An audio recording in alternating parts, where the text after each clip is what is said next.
और मैं चाहता हूं आप थोड़ा सा और पढ़े, इसका 8वां पद पढ़िए। बीमारों को चंगा करो, हाँ। मरे हुओं को जिलाओ। क्या बोल रही है? बीमारों तक तो ठीक है भैया, कोई बीमार आएगा हाथ रख के दुआ करेंगे यीशु के नाम से अच्छा हो जाए, ये बीमारी भाग जा। आगे क्या लिखा हुआ? मरे हुओं को जिलाओ। नहीं नहीं नहीं, गलत पढ़ रही है। अपनी बाइबल में पढ़ो, देखो मैंने शायद इसमें गलत टाइप हो गया। बेटा आप पढ़ना, आपकी बाइबल में क्या लिखा है अनीता? 8वां पद पढ़िए, 8वां पद, मत्ती 10वां अध्याय 8वां पद आपकी बाइबल में। और उधर से पीछे से शिवा दीदी आप पढ़िएगा जरा, क्या लिखा हुआ मत्ती 10वां अध्याय 8वां पद। यहाँ तो बहुत डेंजर चीज लिखी हुई है, बीमारों को चंगा करो, और ये आपकी बाइबल में भी लिखा मरे हुओं को जिलाओ। आप पढ़ बेटा, आपकी बाइबल में क्या लिखा? आप पढ़ो। हाँ, ये अनीता की बाइबल में पढ़ो। अनीता, बीमारों को चंगा करो, मरे हो, तुम्हारी बाइबल में भी वही लिखा। चलो आप लोग पढ़ दो, कोई आप लोग के पास पढ़ते हो क्या? इतनी बड़ी बड़ी बाइबल लेके बैठे हो, पढ़ो पढ़ो पढ़ो 8वां। हाँ, तुम्हारी बाइबल में भी लिखा है। खुदा के लोगों, दुनिया की जब पहली बाइबल प्रिंट हुई और जब खुदावंद यीशु के नाम से जुबान से ये बात निकली, और आने वाली जब तक यीशु ना आ जाए ये बात लिखी जाएगी, और कान सुनेंगे जो उसने कहा है कि बीमारों को चंगा करो और मुर्दों को जिलाओ। कौन करेगा ये काम? कौन करेगा ये काम? बोलिए जरा हाथ उठा के, कौन करेगा ये काम? भिखारी की अधिकारी? आप अधिकारी हो ना, आपने बीमारों के लिए तो दुआ करी, दुष्ट आत्माओं के लिए भी दुआ करी, दुर्बलताओं के लिए भी दुआ करी। मुझे बताओ, क्या कभी किसी ने किसी मुर्दे के लिए दुआ करी कि तू जिंदा हो जा? मैं तो एक बहन जी को जानता हूं, जब पड़ोस में डेथ हो जाती है वो 3-4 दिन अपने घर से ही नहीं निकलती, डरती। वो कह रही उनकी आत्मा घूम घूम के मेरा दरवाजा खटखटाएगी। क्रिश्चियन होकर जब आप ऐसी भावनाओं के संग जियोगे तो क्या आप मुर्दों को जिला पाओगे? नहीं, बाइबल में लिखा है मरे हुओं को जिलाओ, कोड़ियों को शुद्ध करो, दुष्ट आत्माओं को निकालो। तुमने सेतमेत पाया है, सेतमेत दो। अपने पटकों में ना तो सोना और ना रूपा और ना तांबा रखना, और लिखा है मार्ग के लिए ना झोली रखो, ना 2 कुर्ते, ना जूते, ना लाठी लो, क्योंकि मजदूर को उसका भोजन मिलना चाहिए। 11वां पद बताता है, जिस किसी नगर या गांव में जाओ तो पता लगाओ कि वहां कौन योग्य है, और जब तक वहां से ना निकलो उसी के यहां रहो, और घर में प्रवेश करते हुए उनको आशीष दो, तुम्हारा कल्याण हो। हालेलुया, कितनी अच्छी बात है।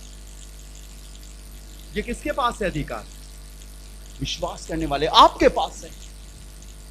जब आप किसी के घर में जाते हो तो उस अधिकार का इस्तेमाल करते हो। बहन प्रभु आपको बहुत आशीष दे, भैया प्रभु आपको बहुत आशीष दे, आंटी आपको खुदा बहुत आशीष दे।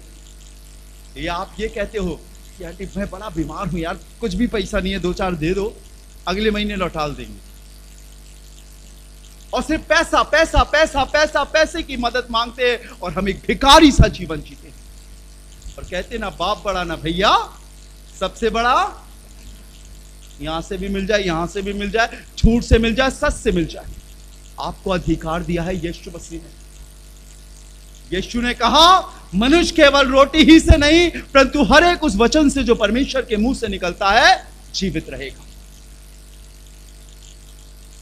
आप अनपढ़ हो, आप पढ़े लिखे नहीं हो, कोई बात नहीं। आपके पास खुदा के कलाम का बहुत सारा ज्ञान और नॉलेज नहीं, कोई फिक्र की बात नहीं। प्रभु ने मूर्खों को चुना, हम जैसे लोगों को चुना। अगर मैं बुद्धिमान होता तो मुझे मेरा खुदा नहीं चुनता। मैं कहीं ऑफिस में बैठकर 20,000, 25,000, 40,000, 50,000 की नौकरी कर रहा होता, लेकिन मैं मूर्ख था, मेरे पास ज्ञान नहीं था, इसीलिए मेरे प्रभु ने मुझे चुना है और हमें इसीलिए लेकर आया है। आज बुद्धिमान ज्ञानवान अपने कमरों में बैठे हैं, एसी में बैठे हैं, कभी लाल पेन चलाते, कभी नीला पेन चलाते, कभी फर्जी सिग्नेचर करते, कभी इधर पैसा लगाते, कभी इधर पैसा लगाते। मैंने एक पादरी साहब को देखा, वो शेयर मार्केट खेलते हैं और मुझसे भी कह रहे राजू भाई आप भी खेल लो, बहुत पैसा मिलेगा, मार्केट ऊपर जाएगा तो आपकी झोली भी ऊपर जाएगी, मार्केट नीचे जाएगा तो आपकी झोली भी नीचे जाएगी। मैंने कहा मेरे पास एक ऐसा प्रभु है जो सारी मार्केटों पर अधिकार रखता है, उसमें अप एंड डाउन नहीं होता। जो उसने कहा है वो नियत समय पर देता है। Praise the Lord, hallelujah, hallelujah. वो अधिकार प्रभु ने अपने लोगों को दिया। यूज योर अथॉरिटी, इस्तेमाल करें अपने अधिकार को। जब आप अपने घर में जाते हैं, अपने रूम में जाते हैं, इससे पहले कि आगे बढ़े, अपने चौखट पर हाथ रखें और कहे प्रभु इस पर मैं तेरे ब्लड को लगाता हूं, अंधकार की सामर्थ मेरे घर के अंदर ना जाने पाए। रात में जब आपकी नींद खुल जाती है, इससे पहले कि आप वॉशरूम में जाएं या सो जाएं, आकर अपने बेटे अपनी बेटी के सिर पर हाथ रखकर दुआ करो, इस्तेमाल करो अपने अधिकारों को। उस हस्बैंड से जिससे आपकी पट नहीं रही है, उस पत्नी जिससे आपकी पट नहीं रही है, जिसको आपने सिर्फ अपनी पत्नी या अपना एक हम साथी बनाकर जिसके संग जिंदगी गुजार रहे, उसके लिए अधिकार को इस्तेमाल करो कि प्रभु यीशु मसीह मेरी पत्नी को, मेरे पति को, मेरे बच्चों को छुड़ा और आजाद कर, ताकि वो प्रभु तेरे अधिकार में, तेरे अंडर में आ सके, अपना जीवन तुझे दे सके। Use your right. लिखा है जिसका तुम माफ करोगे उसका मैं भी माफ करूंगा, और जिसका तुम धरोगे उसका मैं भी करूंगा। अब्राहम से कहा पृथ्वी के सारे कुल तेरे द्वारा बरकत पाएंगे। हालेलुया, अधिकार दिया। ढेरों आयतें मेरे पास लिखी हुई हैं, लेकिन सिर्फ इतना बताना चाहता हूं, देखें आप कौन हैं। आज जब आप अपने घर से जाते हैं, अपने शीशे के सामने खड़े होना जिसमें आपकी पूरी शक्ल दिख रही है, और आंख खोलकर खड़े होकर बोलना मेरी शक्ल किसके मानिंद मिलती है? आपकी शक्ल उस परमेश्वर की मानिंद मिलती है। और अगर उसकी मानिंद मिलती है तो आपको ये याद करना पड़ेगा कि उस परमेश्वर ने आपको अधिकार दिए। अगर वो अधिकार चला गया है, एसाव ने जैसे उस अधिकार को बेच दिया, आप फिर से यीशु मसीह में उस अधिकार को प्राप्त करोगे। हालेलुया। यूहन्ना 1:12 आखिरी आयत पढ़कर हम दुआ करेंगे। यूहन्ना रचित सुसमाचार उसका पहला अध्याय और 12वां पद। जिस किसी बहन भाई को मिलता है बहुत जोर से चिल्ला के पढ़े कि प्रभु के वचन में क्या लिखा है। यूहन्ना 1:12 जी। हाँ। परंतु जितनों ने उसे ग्रहण किया, हाँ। उसने उन्हें परमेश्वर की संतान होने का अधिकार दिया। जब ये आयत रीना पढ़ रही है, वो लोग हाथ उठाइएगा जिन्होंने यीशु को ग्रहण किया। पढ़िएगा। परंतु जितनों ने उसे ग्रहण किया, जितनों ने उसे ग्रहण किया, उसने उन्हें परमेश्वर के संतान होने का अधिकार दिया। अर्थात उन्हें जो उसके नाम पर विश्वास रखते हैं। किसका अधिकार दिया आपको? आपको अपना बेटा बनाया है। Hallelujah, hallelujah. आप उसकी औलाद हो।